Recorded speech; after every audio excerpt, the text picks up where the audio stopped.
October 1972, the knock came just after dawn. James Henley wasn't expecting anyone. In fact, he rarely did these days. The radio mumbled softly in the kitchen, a jazz station crackling through static, as if reluctant to play. Outside, mist blanketed the woods behind his home, and the air had that October sharpness that made everything feel like it could vanish. If you stared too long, he opened the door slowly. No one stood there. Only a plain envelope, weathered by time, no return address, no postage. Just his name, in blocky, capital letters. James H. and Lillawai. He turned it over in his hands. The paper felt brittle.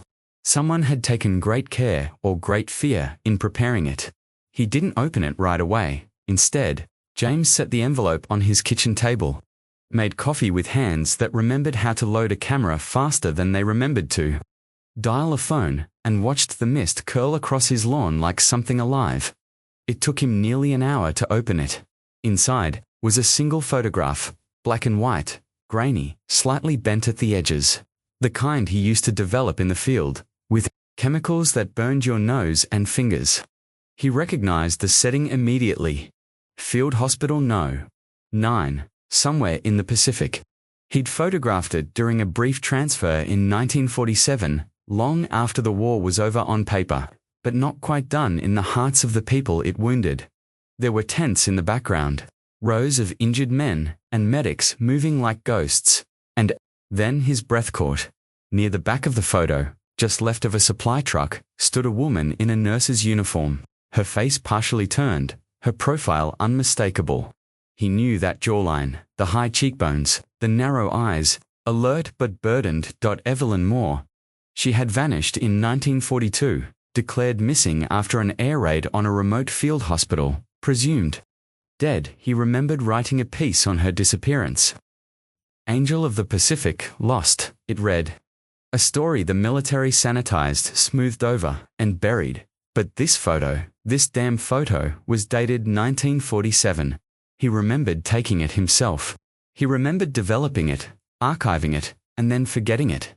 So how the hell was she in it? James sat back in his chair, the old wood groaning beneath him. He stared at the photograph until his coffee went cold.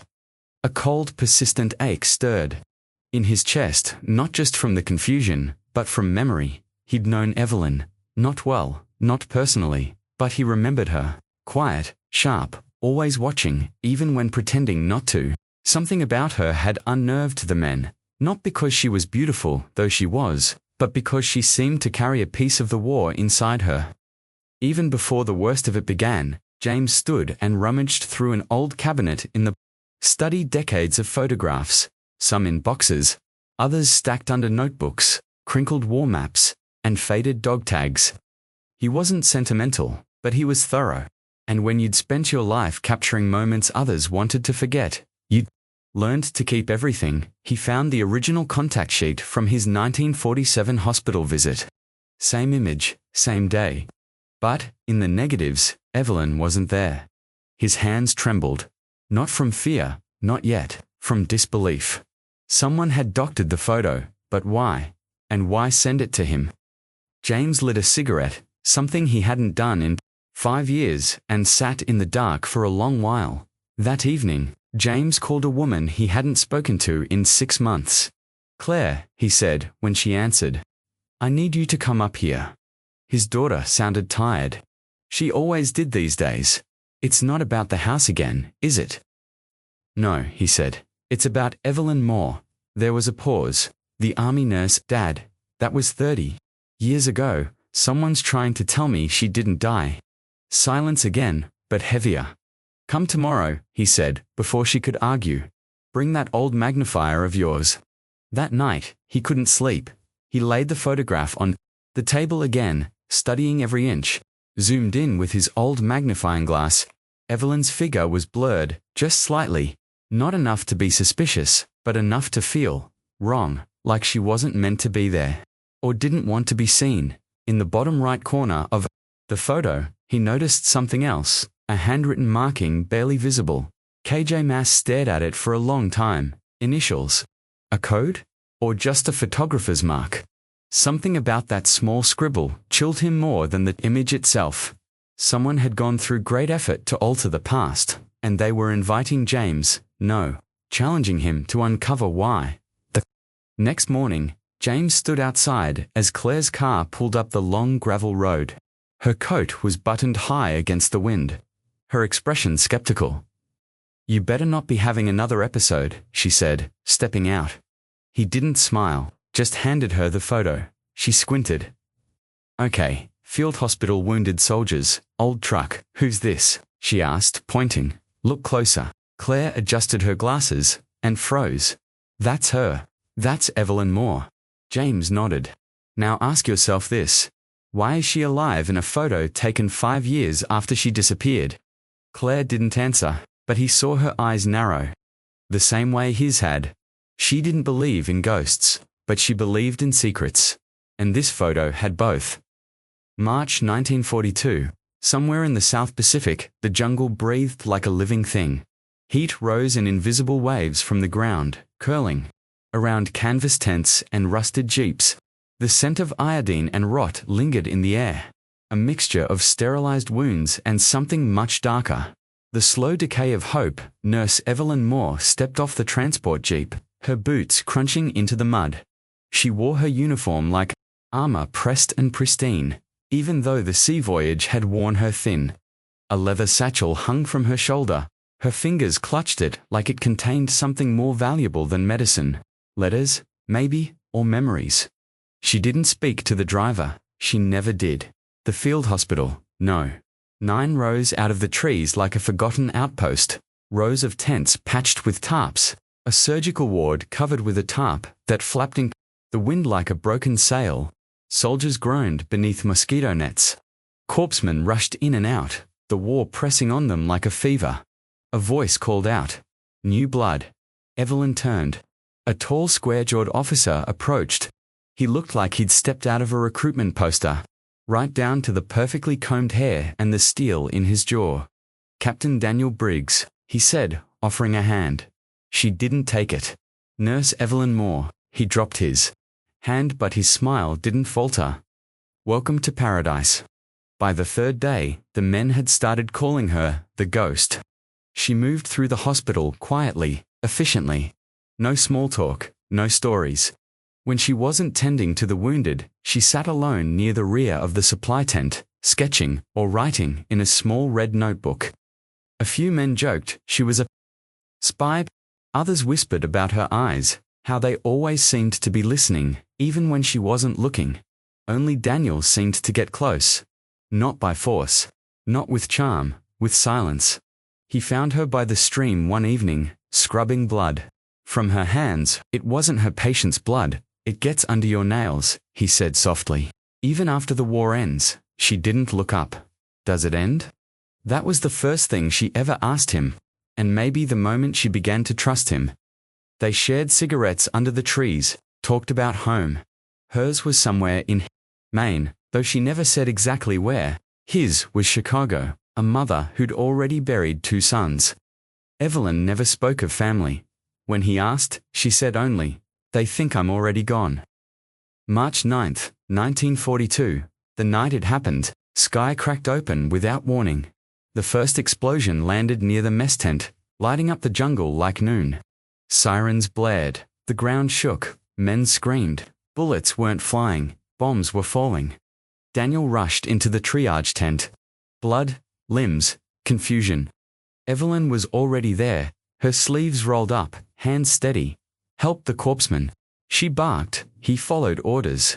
They worked in tandem, back to back, like they'd done it 100 times. Another explosion, closer this time. Shrapnel sliced through the tarp above them. Someone yelled, "They're aiming for the hospital." A soldier collapsed at Evelyn's feet, guts spilling like wet rope. She didn't blink, just pressed a rag into his wound and whispered something in his ear. Then a blinding flash. The generator exploded. Everything went dark. In the confusion, Daniel lost sight of her. The next morning, the sun rose blood orange through the haze. 18 were dead, dozens wounded. The jungle was quiet again, as if nothing had happened, and Evelyn Moore was gone. Daniel searched everywhere. Tents, jungle trails, even the stream. Her satchel was missing. So was the red notebook. No body, no blood. No signs of escape. Just absence. The others assumed she'd died in the blast. But Daniel knew something didn't fit. Her bunk was neatly made. Her personal items gone. She hadn't screamed. Hadn't called for help. She'd disappeared like she had planned it. When he filed his report, he left out one detail. That just before the explosion, when the sky turned white, he saw Evelyn standing at the edge of the trees. She wasn't running, she was watching. Him. Years later, he would say it to no one but himself. She didn't vanish, she walked away. Back to 1972, Them and James Henley flipped through the journal where he'd written that quote, in faded pencil. 30 years ago, the entry was dated March 11, 1942.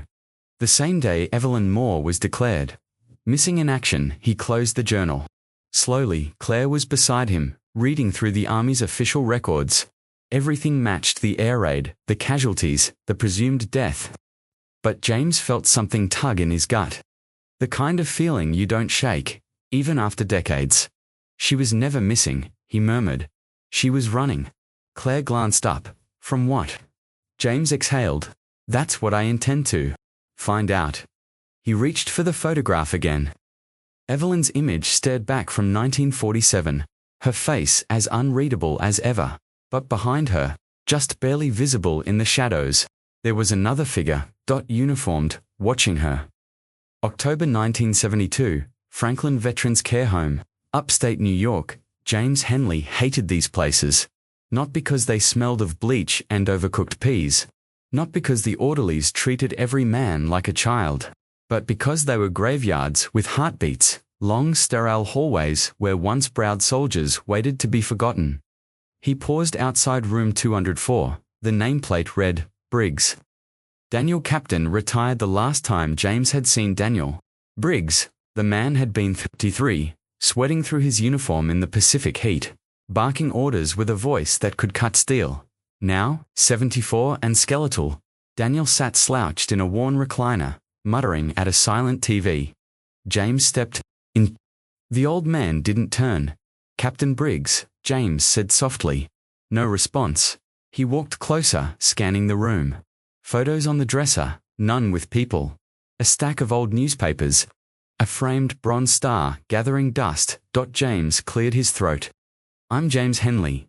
We were loosely connected in 42 Field Hospital No. 9. I was with Army Intelligence, covering for AP. Daniel blinked slowly. Everyone's dead. I'm not. That's unfortunate, Daniel replied, dry as paper. James didn't smile.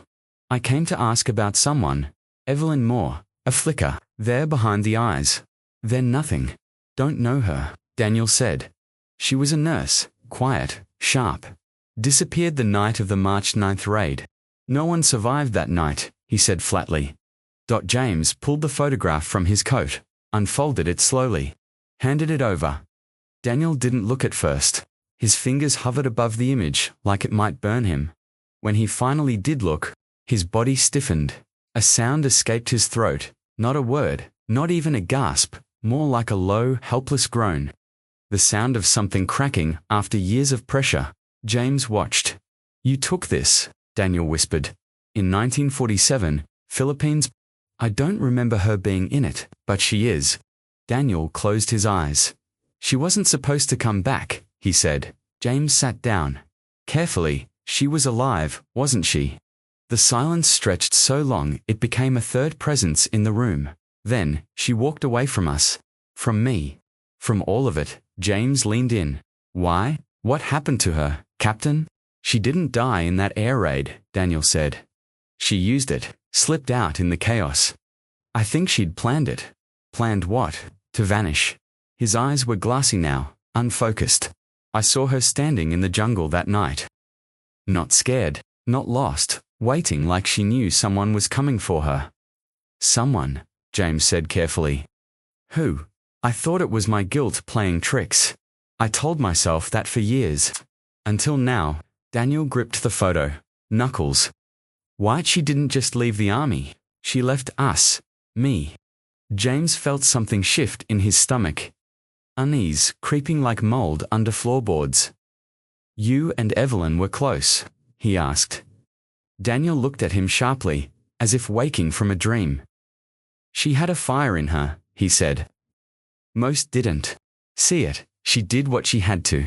Didn't care about medals or protocol, just people, the broken ones." James waited. Let the air settle. "She told me once she didn't believe in sides. War doesn't pick good people," she said. "It just takes the loud ones first." Daniel gave a bitter laugh. "I think she hated what we were doing. I think she was in love with someone she shouldn't have been." James pressed. Daniel didn't answer. Instead, he whispered, "She trusted me. I betrayed that. She never forgave me." James leaned forward. "Did you report her, Daniel?" Didn't blink. "I was scared. I thought she'd defected. Maybe she had. Maybe she didn't. I wrote the report, and when she vanished that night, it felt like she read it before I'd even signed it." James felt a chill thread down his spine. "Do you think she saw it as a betrayal?" he asked. Daniel's jaw trembled. "She called me a coward. Just once. But it stuck." The TV flickered static in the background. Daniel set the photo down, suddenly exhausted. "I thought I'd buried her a long time ago," he said. James picked up the photo carefully, slid it back into his coat. "I need to know what happened to her," he said. Daniel nodded slowly. "You won't like it." "I don't need to like it. I need to understand it." Daniel looked at him then, really looked, then start where it ended.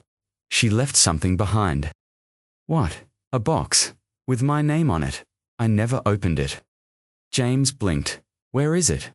Daniel closed his eyes. "Basement locker, VA archives. They made me sign off on it in '49. Said it was hers. I couldn't bring myself to open it." "Why not?" Daniel's lips curled downward. "Because I knew if I did, it'd mean she was never coming back." That night, James drove home with a new weight in his chest. The photo wasn't just a mystery, it was a wound, and Daniel Briggs had been bleeding from it for 30 years. The man had forgotten her name, but not her ghost. And James had a new lead top. 2 days later, James Henley's study. The storm hadn't let up all morning. Rain tapped against the windows like impatient fingers as James adjusted the magnifying lamp on his cluttered desk. The photo lay beneath it, now handled only with tweezers. Claire stood behind him, arms crossed, eyes narrowed. "This is insane," she said quietly. "If this is real, it rewrites everything." James didn't look up. "I know." They had retrieved the sealed box from the VA archive the day before. The man at the desk said, "Been collecting dust since '49, as he slid it across the counter. Inside, a bundle of letters, all unsigned, all written in Evelyn's handwriting, a torn medical chart, and the original photograph, the unaltered one. But it was the altered version, mailed to James, that revealed something darker." Claire leaned closer now. Zoom on quadrant 3, left side. Behind the tent pole, James adjusted the lens. There it was, a sliver of shadow. At first glance, it looked like part of the tent. But under magnification, it was unmistakable. A man in uniform, not American. The cut of the collar was too sharp. The insignia faint, but not in English, and on his hip, a holstered Nambu pistol. Japanese. James, single quotes as throat tightened. "That's no accident." Claire said nothing, just stared. "You think it was a lover?" he asked. Claire finally moved, slowly sitting. "If she disappeared in 1942 and reappeared 5 years later, in proximity to a Japanese officer, that's not just scandalous, that's treason." "Unless she was a spy," James countered. Claire looked at him sharply. "Dad, you saw Daniel. She vanished during an air raid and left him a box she never wanted him to open. Doesn't sound like a patriot's plan." James sighed. "I don't want to believe she defected." "Maybe she didn't," Claire said. "But she did something. She picked up one of the unsigned letters. The paper was yellowed, corners curled with time, the handwriting elegant, slanted. He sees the war differently than we do. It's not about victory, it's about survival. I've never met someone so calm in the middle of chaos. He doesn't ask me to leave, he asks me to understand. Claire read the words aloud. Her voice caught near the end. James closed his eyes. It's not just treason, it's emotional. Forbidden love, Claire whispered, God. James stared at Evelyn's face in the photo again, the same ghostly presence, half turned. Was it longing in her eyes? Was it regret, or just calculation? She wasn't afraid, he said. That's what Briggs couldn't understand. She didn't run because she was scared. She walked because she wanted to. Claire looked at him, or because someone told her to. James froze. You think she was manipulated? He asked. Claire handed him another letter. He says, I've been brainwashed by duty. That our side is no better, only louder. He speaks like a man who's lost everything, and I feel like I've known that pain forever. James read it twice. A chill danced down his spine. These weren't the words of a seductress. They were the writings of a woman unraveling. He got into her head, he murmured. Claire nodded. Classic grooming pattern. Isolation. Psychological erosion. Then emotional dependence. He was the only thing she had, James added. No family, no roots. Briggs was already breaking her heart. This officer offered her meaning. Claire sat back, rubbing her temples. She didn't vanish. She changed sides. No, James said after a pause. I think she convinced herself it wasn't about sides anymore. Just about him. He held up the photo again. Look at her eyes. Claire leaned in once more. She's not looking at the camera, James said. She's looking at him, and she was. Not directly, but enough to see. Her body slightly turned toward the shadowed figure. The barest ghost of a smile tugging at her lips. Not fear. Connection. That night, the rain finally stopped. James sat on the porch, staring out into the woods. Claire had gone to bed hours ago, exhausted from the emotional weight of it all. He couldn't stop thinking about Evelyn's face. He remembered the first time he saw her in the Philippines.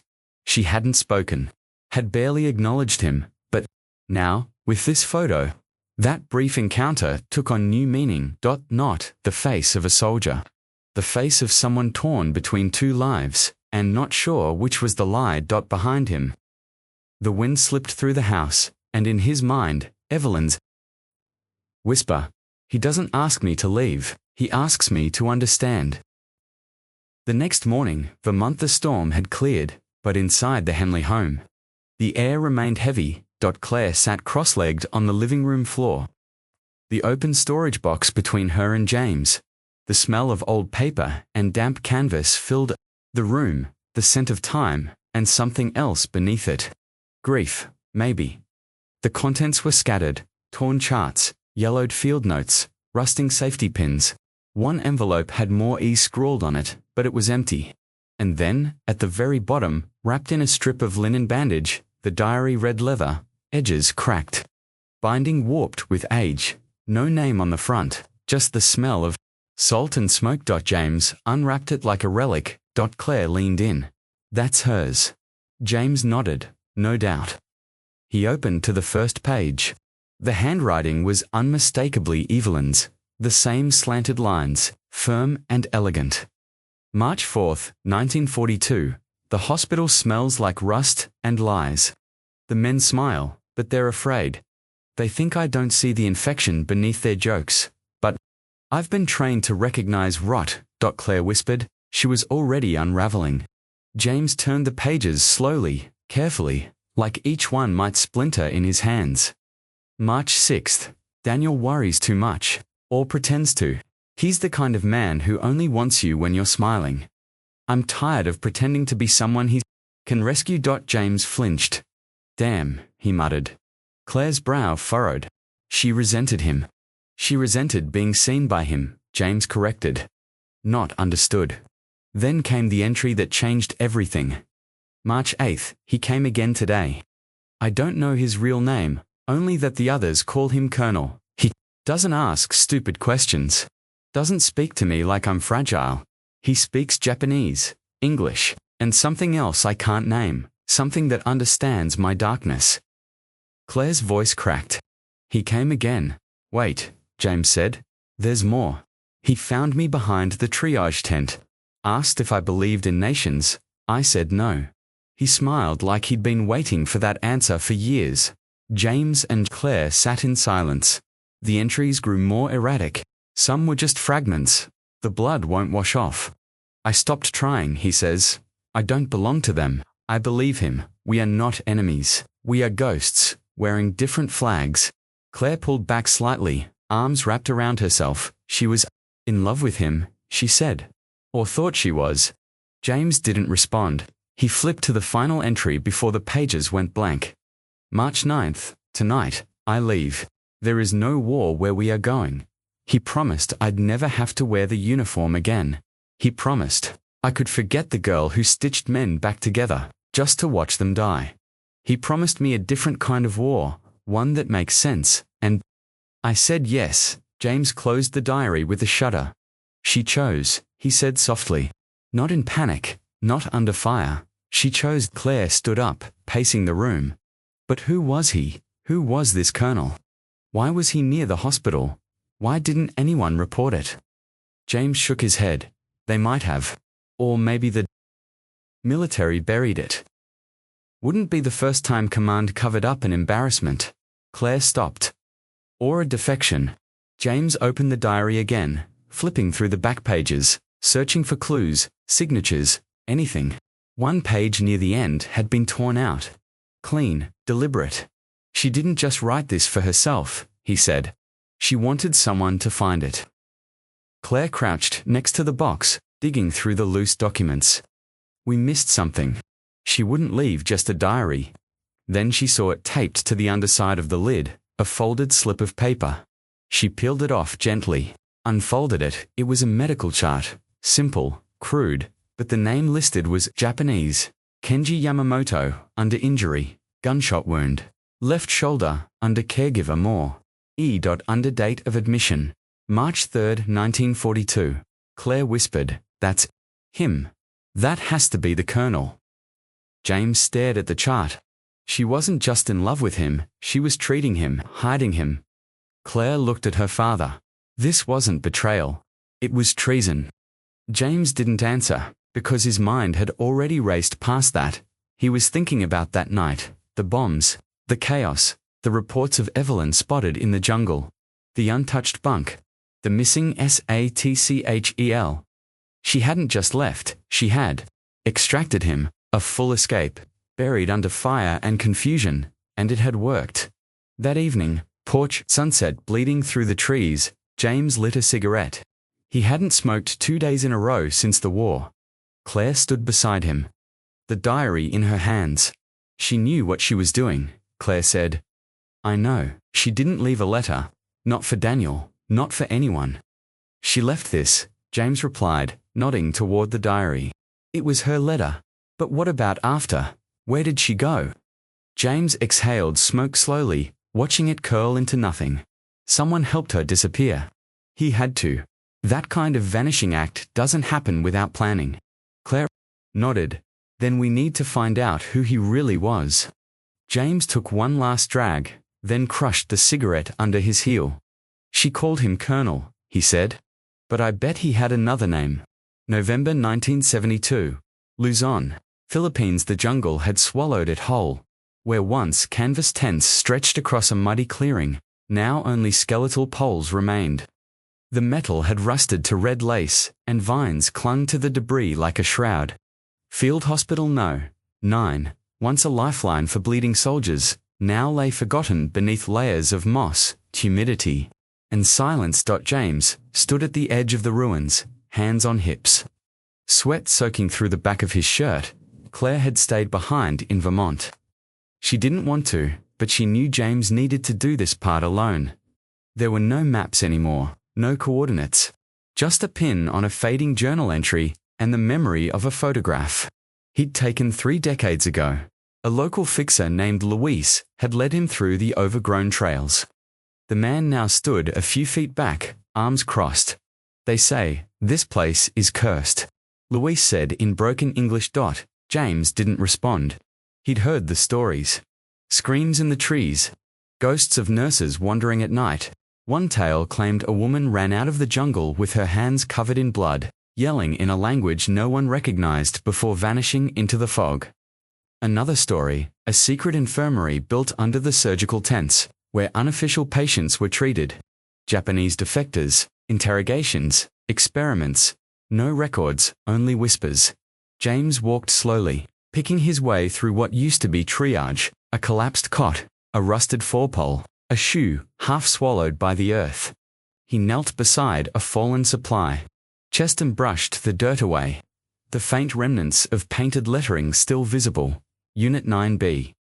This had been the northern wing, where Evelyn was last seen. He circled until he found the depression in the ground rectangular, unnaturally. Sunken dot, the secret infirmary.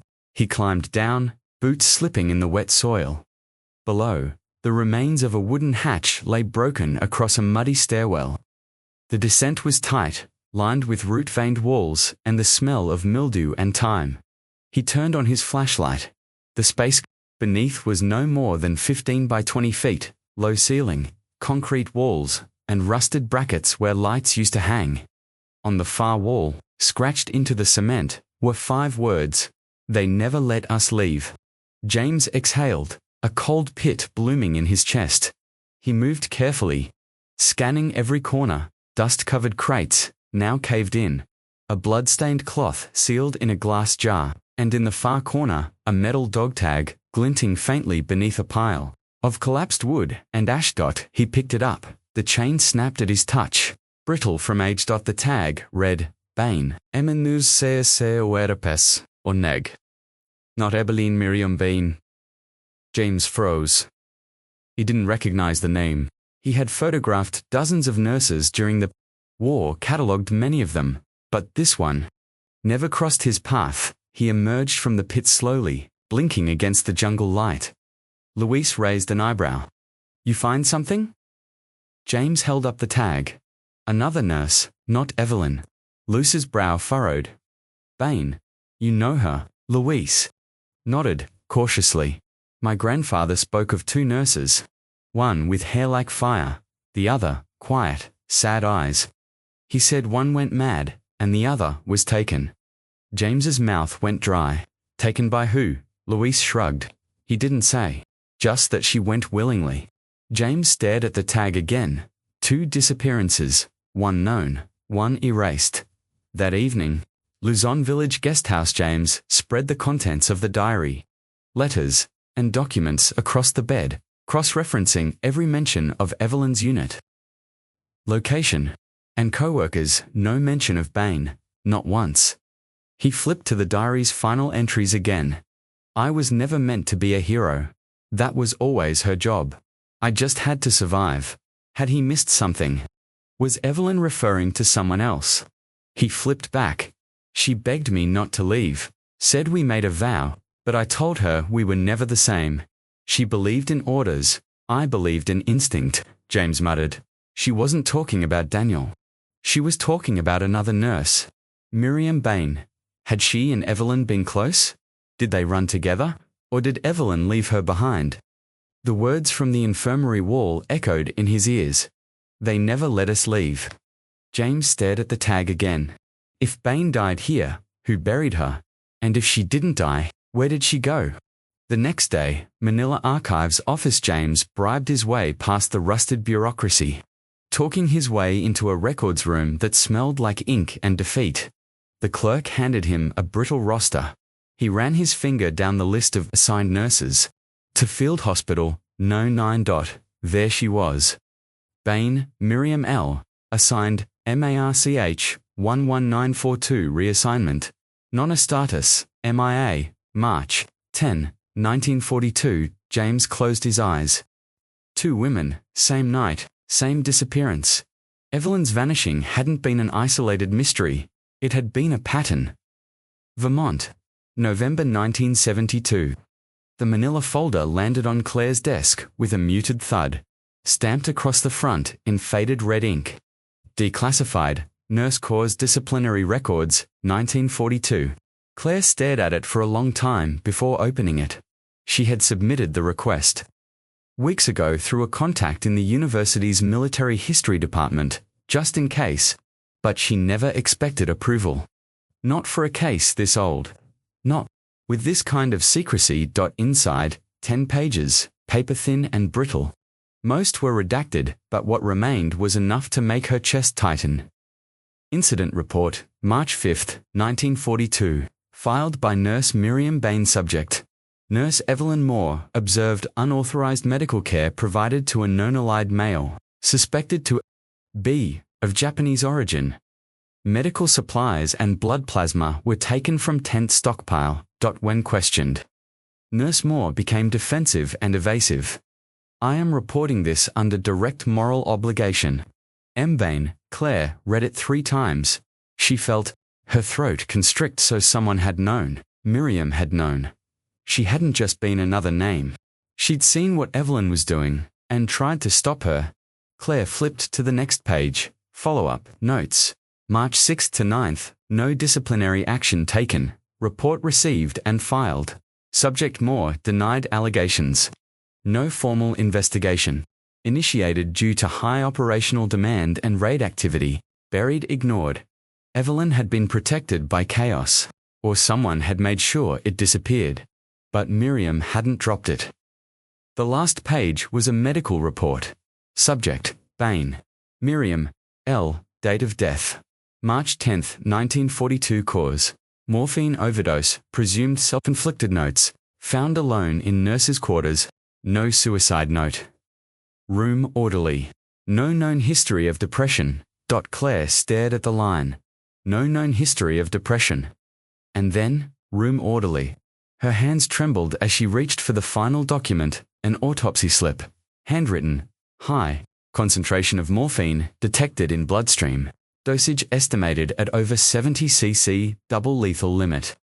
Puncture marks suggest non-standard administration pattern. No evidence of struggle.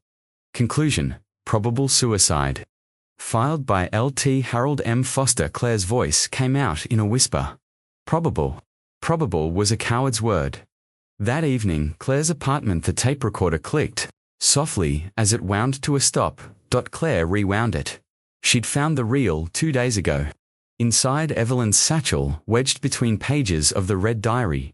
It was unmarked. She had waited until now to listen. The audio crackled with age, and then voices. Evelyn's, clear, steady, controlled, and another higher, tense, pleading. Miriam, Miriam, you can't just pretend this isn't happening. You're helping them. Evelyn, I'm helping him. There's a difference. Miriam, you stole plasma. You lied to command. You hid him in the storage unit, Evelyn, because he was dying, and because he's not like the others. You don't understand. Miriam, you're crossing a line, Evelyn. You're betraying all of us. Silence, Evelyn. Then report. Me, Miriam. I already did. Long pause. Then the unmistakable sound of a chair scraping against the floor. Evelyn quietly. You shouldn't have done that. The tape cut off. Claire sat frozen. She didn't realize she was crying until the tears hit her hands. Later that night, James's house, she burst through the door. James was still in his coat, a stack of Evelyn's letters in his lap. His face darkened when he saw hers. What is it? Claire dropped the folder onto the table. Miriam didn't overdose. Or, if she did, it wasn't because she wanted to die. James opened the file, skimmed, stopped cold at the morphine dosage line. That's too much, he murmured. Way too much. Claire nodded, and it was administered in non-standard patterns. That's military speak for someone else did it. James stood slowly. You're saying Evelyn? I'm saying she had motive, opportunity, and medical access, Claire said. And now we have the tape. She knew Miriam reported her. She told her, to her face, you shouldn't have done that. James exhaled sharply, staring down at the floor. This changes everything. No, Claire said. It clarifies everything. Evelyn didn't just fall in love with the enemy. She silenced anyone who stood in the way. James didn't answer right away. He walked to the fireplace, picked up the photograph again. Evelyn, smiling faintly, looking off camera, not at James, not even at the Colonel, just away. At something only she could see. She believed she was right, James said softly. That whatever she did, it was necessary. Claire's voice was colder now. That's not belief, that's delusion. That night, Claire couldn't sleep. She kept hearing Miriam's voice. The trembling edge in it, the horror of betrayal. Buried in her tone, Evelyn had been more than a ghost. She had been a judge, and somewhere, in that muddy jungle hospital, she had made a choice. Love over loyalty. Silence over justice. Now, the question burned. How many others did Evelyn bury with her secrets? Brooklyn, New York, December 1972. James clutched the address in his hand, squinting up at the brownstone, weather-beaten, cracked steps, curtains, drawn tight against the winter sun. Private Roy Davison, formerly of Field Hospital No. 9. He'd been 19 in 1942, now 49. Living alone, partially deaf, and nearly impossible to track down. James knocked. No answer. He knocked again, harder, a shadow. Moved behind the curtain. Then the door creaked open, chain still hooked. An eye squinted out. You Army. James shook his head. Photographer Warrera. I'm not here for a story. I'm here for truth.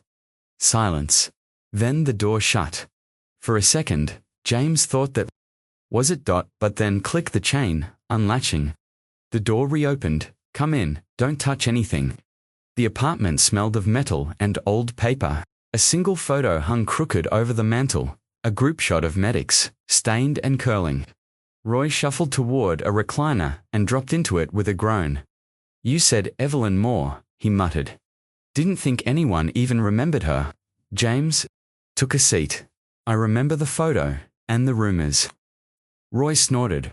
Rumors were the only thing we had when facts got too ugly. James leaned forward. Tell me what you saw. Roy rubbed his jaw. His fingers trembled slightly. She was different, he began. Not loud, not warm, just quiet. Eyes like someone who didn't trust the ground she stood on. Most of us figured she'd seen worse before the war ever started. Was she close to anyone? James asked. Only Bain and Briggs, I guess. But she didn't smile around Briggs. She only smiled when she thought no one was watching. James hesitated. Did you know about the Japanese officer? Roy's head snapped up. You know about him? James nodded. The Colonel. Roy's voice dropped. Christ, that wasn't his name. I don't think he had one. He'd been shot, left behind when his unit fell apart. Rumors said someone was hiding him, but none of us thought she would. James pulled out the photograph, the original. Roy flinched when he saw it. I took this in 1947, James said. But that's her, 5 years after she vanished. Roy stared for a long moment. She doesn't look lost. No, James said. She looks like she belongs. Roy leaned back, exhaling slow. There was a night, he said finally. One of the raids, March 9th. Everyone was screaming, running. I was loading morphine boxes into a jeep when I saw her. James's pulse quickened. She wasn't running. She was walking, toward the tree line, toward the hills. Was she alone? Roy shook his head. He was with her, limping, but alive, and she helped him. She held his arm, like she was protecting him. Like he mattered more than anything back at camp. She didn't even look back. James stared. She wasn't kidnapped, Roy said. She chose. The words landed heavy. James rubbed his temple. But why? Why betray everything? Roy's gaze darkened. You ever see someone who doesn't care about borders? About uniforms? Someone who only sees hurt? James didn't answer. Roy went on. She wasn't in love with a country. She was in love with pain, his pain, her own, all of it. That kind of love doesn't make sense to people like us. He tapped the photo with a knuckle. But it makes sense to ghosts. James felt the chill creep up his spine again. Did you report it? He asked. Roy gave a bitter laugh. To who? The ground commander who couldn't spell his own name? Or the staff captain too drunk to see straight? The war ate everything, especially the truth. James tucked the photo away. One more question, he said.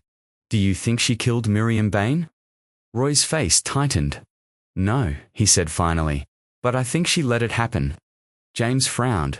What does that mean? It means, Roy said quietly, she knew what Miriam would do. Knew she'd report her. Knew it would ruin everything. So she pushed her, just enough. Pushed her how? Words, distance, shame, isolation. Roy's eyes clouded. Sometimes you don't need poison.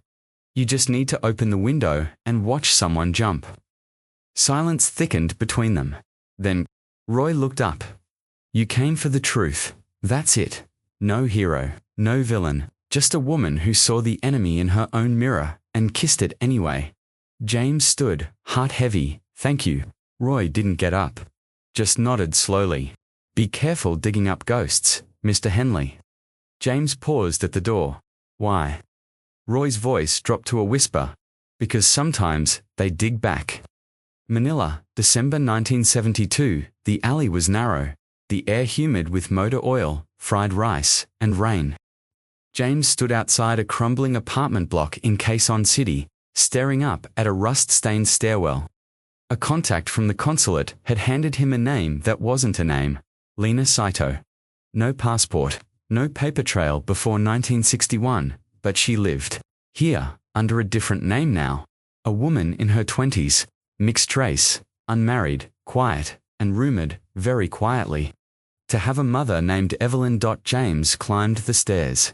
She opened the door before he could knock, like she'd been waiting. Medium height, sharp cheekbones, thick black hair pulled into a loose braid. Her skin was light, but her eyes large, almond-shaped, unmistakably Japanese. She looked like both sides of a war. Mr. Henley, she asked. Her accent was American, but softened. Touched by Tagalog vowels. James nodded. You're Lena. A pause. She studied him carefully. My name is Aiko, she said. But yes, he hesitated. I don't want to disturb you. You came to ask about my mother, she said. He blinked. So it's true. She stepped aside. Come in. The apartment was simple, clean, Spartan. No photos on the walls, no clutter. Only a small bamboo altar in the corner, with a faded silk ribbon and a carved wooden box. She gestured to the chair. You want coffee? No, James said, sitting. Just the truth. She didn't smile, but her shoulders dropped a little, like she'd been carrying this weight, too long. I was born in 1947, she said, in the mountains, outside Baguio. My mother never used her real name, neither did my father. James felt his pulse quicken. Your father, the Japanese officer, Aiko nodded. He called himself Colonel Saito, but I don't think that was his rank, or even his name. After the war ended, we moved constantly. Small villages, rice towns. My mother refused to go back to America. Why? James asked. Aik looked out the window. She said America buried her once. She didn't trust them not to do it again. He swallowed hard. Do you have proof? She stood, crossed to a drawer, pulled out a small envelope, inside a photograph, faded, but clear. Evelyn. Older, hair longer, wearing a patterned kimono top and simple skirt. Her eyes were softer, her face rounder, but it was her. She stood beside a man with sharp, tired features, and in her arms was a newborn wrapped in muslin. The man was smiling, so was she. James stared, his hands trembled. This is real? He asked. Aiko nodded. Taken by a missionary doctor who helped deliver me. He died in 65. Before he passed, he gave me the negative. James looked up. Your mother. She never tried to reach out. Not to anyone. Aiko hesitated. She wanted to. Once. In 1952, she wrote a letter to a man named Daniel Briggs. She said he deserved to know she was alive. James's heart stopped. You saw the letter? She burned it before sending it. Said it would do more harm than good. James sat back, stunned. She didn't die in the war. No, Aiko said. She died of pneumonia, February 1952. I was 5. Silence. James tried to find words, but everything felt hollow. She spent the last years hiding, Aiko said. Not because she was afraid, but because she'd made peace with her decision. She betrayed her country, James said quietly. She betrayed a system, Aiko corrected. She saved a man, loved him, and tried to start over. She didn't regret leaving the war behind, only that she had to disappear to do it. James stared at her. She looked nothing like Evelyn, and exactly like her. Aiko poured him tea. It tasted earthy and bitter. Did she ever speak about the hospital? James asked. Sometimes, Aiko said, mostly in fragments. She said there was another nurse, someone who tried to protect her. Miriam, James whispered. Aiko nodded. She called her the one good thing she left behind, but she said, some things you can't fix with truth, only with silence. James looked at her, eyes wet. Do you think she killed Miriam? Ico's voice was soft. I think she broke her, and then watched her fall. James set the tea down. She died before I could ask her everything, Aiko said. Before I knew how many ghosts she carried. James stood. Thank you. At the door, she stopped him. She kept this, she said. Everywhere we went, she handed him another photo, this one older, bent at the corners. James recognized it instantly, a black and white image of Field Hospital, No. 9. Evelyn in the background, the same one that had landed on his doorstep in October. She mailed me this, he said. Stunned. Aiko tilted her head. No, I mailed it. James blinked. Why? I found it after she died. I didn't understand what it meant. I kept it for years. Then I saw your name on the back. She wrote it there. James Henley, photographer. James turned it over, and there it was. A faint, fading pencil mark. James Henley, Manila, 1947. Aiko stepped back inside. I thought if anyone could help me understand, it was you. James stood in the hall long after the door closed, staring down at Evelyn's face, a woman erased from history. Not by accident, by choice. Tokyo, January 1973, Claire sat hunched. In a library reading room, the heat of the overhead bulb pressing down on her shoulders. Across the table, James slid a cracked leather-bound volume toward her. Its cover barely holding to the spine. Memoirs of War and Silence by Kenji Yamamoto published. Privately, 1957, Japanese. This is him, James said. The Colonel. Claire opened to the marked page, her hands trembling. The ink had faded with time, but the translated note beside it, carefully scribbled by a translator James had bribed at the university, was sharp, clinical, and devastating. In the final month of my hiding, I was bleeding from both lungs and memories. The jungle around us was full of ghosts. She found me. Not as an enemy, but as something she needed to save to prove she still believed in the world. Her name was Evelyn Moore. She was the first American I ever trusted. Claire blinked back the lump in her throat. She turned the page. She treated me in secret. Risked death every day. When the others began to suspect, I urged her to run, but she stayed. I didn't understand then. She wasn't afraid of being caught.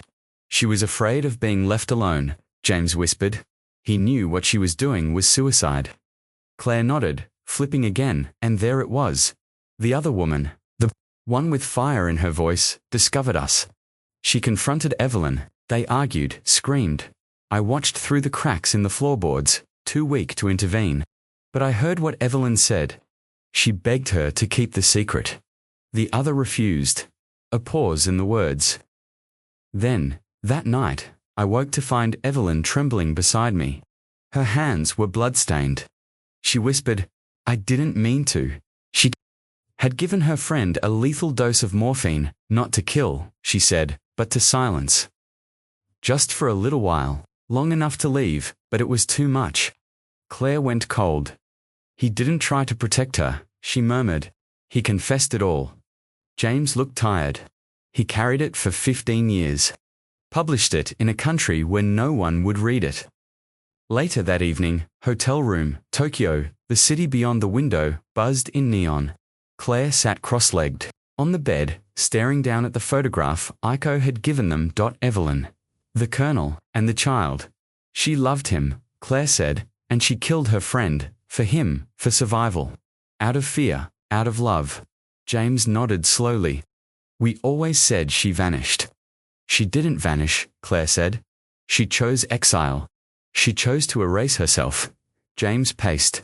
So that's it. That's our ending. She murders a woman, disappears into the jungle, starts a new life, and dies peacefully in a mountain town. Claire's jaw tightened. It doesn't feel like justice. No, James agreed. But it feels like truth. Claire stood and crossed to the window. She killed someone who tried to do the right thing, and yet, she saved a man the world called enemy. She chose love over loyalty. She chose fear over everything else, Claire snapped. She didn't trust the system, or her friend, or even herself. So she burned every bridge. James sat down, shoulders sagging. Maybe the war burned her first. Silenced then, Claire turned. You still have the tape. James pulled it from his bag. The final reel, the one labeled in Evelyn's faded handwriting. If you found this, I didn't run fast enough. Audio transcript, final recording, Evelyn's voice. We were not made for the light. Miriam and I, we were shadows in a system that swallowed us. I knew she loved me, not romantically, but deeply. I used that. I begged her to wait, to understand, and when she didn't, I panicked. Silence, Evelyn. I didn't want her dead. I swear that. I just needed her quiet. Long enough for me to vanish. For Kenji to recover. For the baby to survive, choked breath Evelyn. She was the last good thing. And I crushed her to save myself. If there's a God, I'll answer for that. Claire clicked off the recorder. Neither of them spoke for a long time. Finally, James said, We came looking for a missing person. And we found a woman who hid not from justice, Claire said, but from herself. She closed her eyes. Truth exposed. No heroes, no villains. Just broken people doing what they thought was right in the worst moment of their lives. Vermont. 2 weeks later, the winter sun filtered weakly through James's window as Claire unfolded the final piece of Evelyn's story. It had been tucked inside the back panel of ICO's photograph frame, sealed, yellowed, and brittle, with time. The envelope bore no stamp, just one name, written in slanted cursive, Daniel Briggs, U.S. Army. Retired 1942 to 1942, Claire ran her fingers over it before sliding the page. Free. She didn't read it aloud. She couldn't. James waited in silence. While she read it once, twice, and then, she handed it to him. Neil. You won't understand why I never sent this. Maybe you'll never read it, but I need to say it anyway. I survived. I didn't plan to. I didn't think I deserved to. But somehow, between the blood and the silence, I kept breathing. I watched everything fall apart, the camp, the war. Miriam, I was the last one standing. And that is its own kind of curse. You want to know why I left? Why I never returned? It wasn't betrayal, it was surrender. I couldn't keep fighting, not for a flag, not for a country that wanted my silence more than my story. I chose life, not loyalty, not justice. Just life. The man you called the Colonel. I didn't love him for his uniform. I loved him because he saw me as more than a nurse, more than a uniform. He saw me as someone still whole, even after IWASN single quotes. Miriam saw my fracture. She tried to pull me back from it, but I let go. And when she tried to stop me, I did the most unforgivable thing. I chose myself.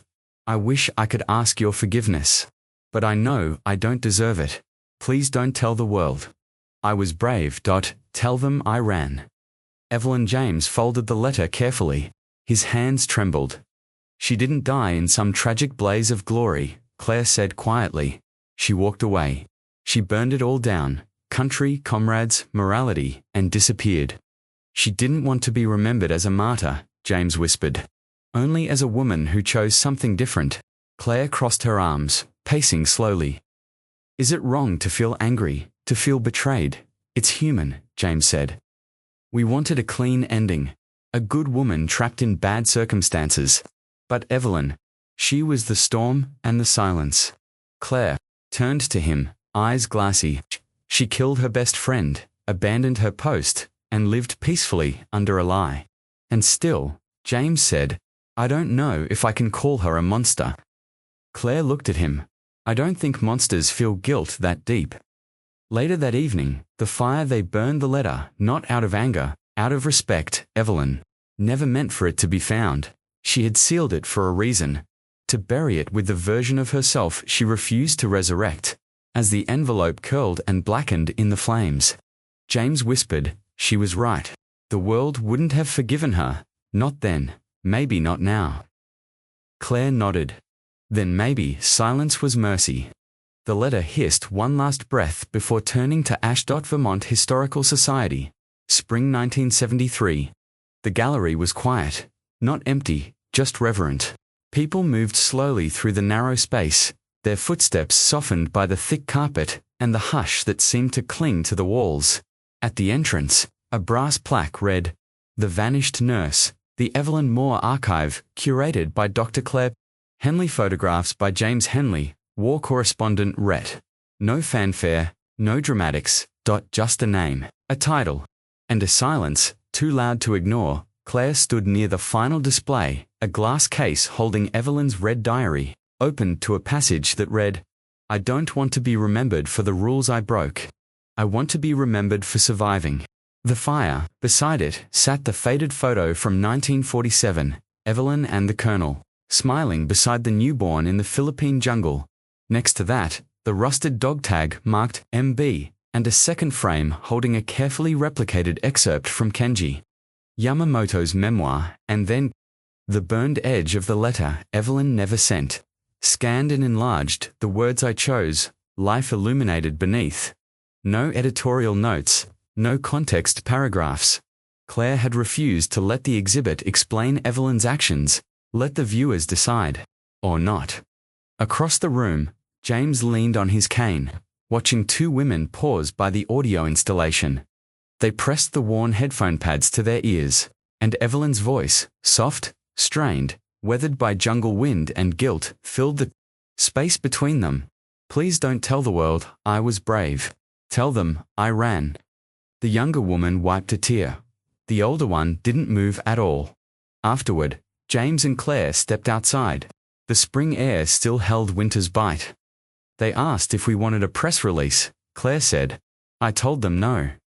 James nodded. Good. They also asked why we didn't include her military record, her commendations, her official death certificate. He gave a soft laugh. Because none of it was true. Claire looked up at the pale sky. She was more than her disappearance. She was also less, James said. She was human. They walked in silence for a while. Then, James stopped. You think this is closure? Claire didn't answer right away. I think it's oxygen, she said finally. For a story that's been suffocating for 30 years, he turned toward her. You still angry at her? Claire shrugged. Some days, but not in the way I thought I'd be. Not because she vanished, because she gave up on us, on people. Who might have stood by her if she'd let them? James tapped his cane gently on the sidewalk. Or maybe she knew they wouldn't. Claire smiled. Bitter. Or maybe she just didn't care anymore.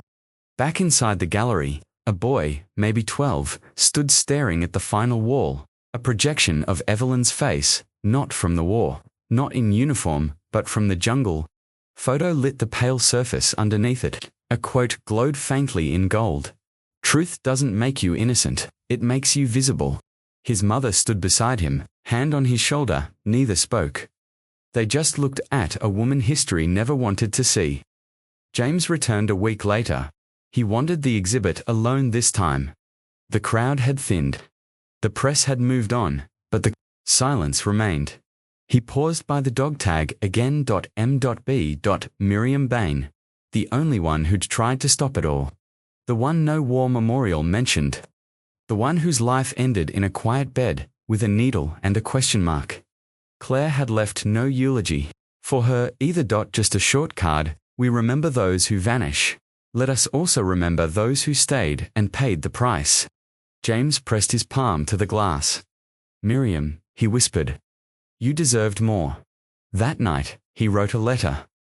Not to Claire, not to Iko, not even to Daniel Briggs, who had finally passed away 3 days before, silently and alone in a care home. No, this one was for himself. He wrote it on a yellow legal pad. He folded it carefully. Then he placed it in a drawer, beside the only photograph he still carried, not the jungle shot, the one from 1942. Field Hospital No. 9. Evelyn in the background. A ghost caught mid-step, still deciding whether to stay or run, and maybe. In the end, that's what all of us are. Doing, running, pausing, choosing, trying to survive. Even when history isn't kind enough to understand why.